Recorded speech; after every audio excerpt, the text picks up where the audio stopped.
So, what if I told you that the highest form of faith isn't, quiet acceptance, but a fierce argument? Let's dive into the parable of the striver, a story that completely reframes one of our oldest struggles and offers a pretty radical idea about what it really means to believe. And it all kicks off with this ancient gut punch of a question from a man who has lost absolutely everything. According to the source, though, the answer isn't really the point. The act of asking, well, that's what truly matters. Okay, so here's the fascinating premise we're going to explore. What if real, true faith isn't passive? What if it's a raw, honest, in-your-face argument with the divine that's born from the absolute worst moments of our lives? Okay, first things first, we've got to talk about the setting because it is crucial. The source material paints this incredible picture. And trust me, it's not your typical place of worship. The whole scene is deliberately shifted into something much more confrontational. This is the stage for our story, a theological courtroom. Imagine this vast, imposing space where the judge isn't some person on a bench. No, the judge is present.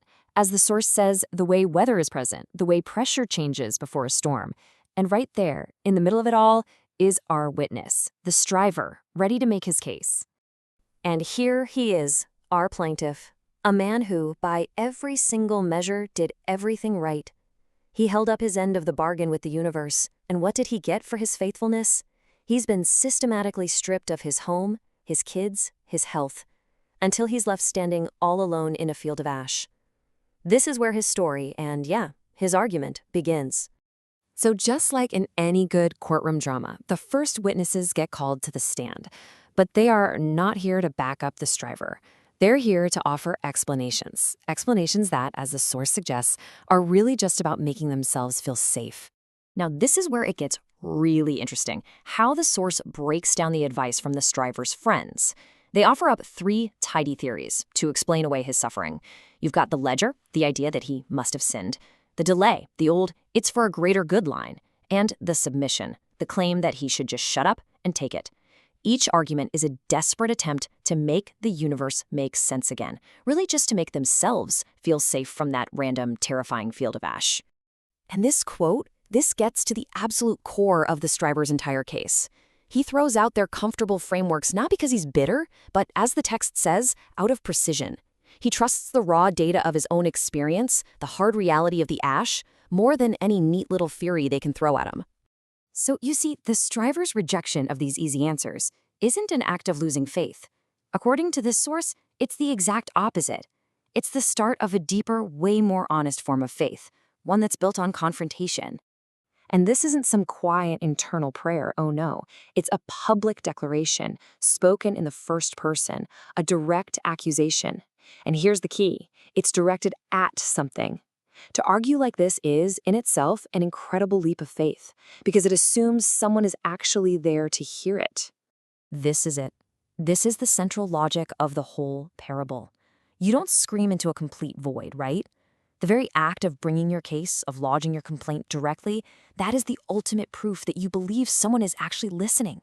The argument itself becomes the evidence of presence. And that's the fundamental difference. His friends, they talk about God, using a safe, abstract framework that keeps them at a comfortable distance. But the striver, he talks to God. He refuses that distance that makes faith easy but kind of hollow, and instead, he demands the intimacy of a direct, confrontational relationship. Then, after what the source calls the silence of something gathering, the judge finally responds. But the response, it is not at all what you would expect in a court of law. The response isn't an answer. It doesn't address the charges or try to explain the ash. It just completely reframes the entire trial with a much, much larger question about scale, about origin. And the questions keep coming, each one pointing to something cosmic and immense, like, can you bind the Pleiades?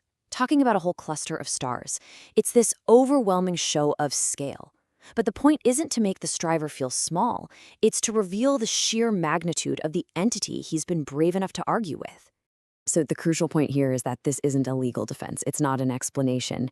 It is, as the text puts it, an overwhelming, magnificent, and entirely non-explanatory demonstration of what the striver was up against. It's just pure, direct presence. And here's the most stunning part of the whole story. He was satisfied. Not because his questions got answered, because they didn't. None of them did. He was satisfied because the thing he was arguing with, the presence he was betting on by arguing in the first place, finally showed up.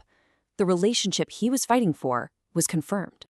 The source calls this moment the uncanny valley of scale. Just think about that. It's that breathtaking, maybe even terrifying realization that your very personal, human-sized argument has been heard with the full cosmic attention of an everything-sized presence. It doesn't erase you, it just puts you in your proper context. So what's the verdict?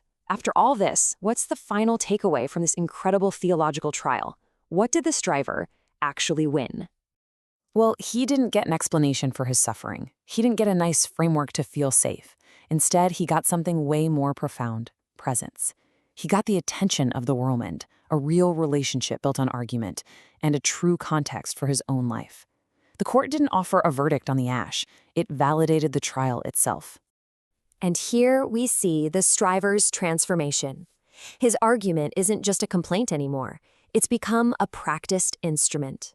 It's a way of forging the most intimate connection possible when everything else has been burned to the ground. In a way, it becomes a form of love.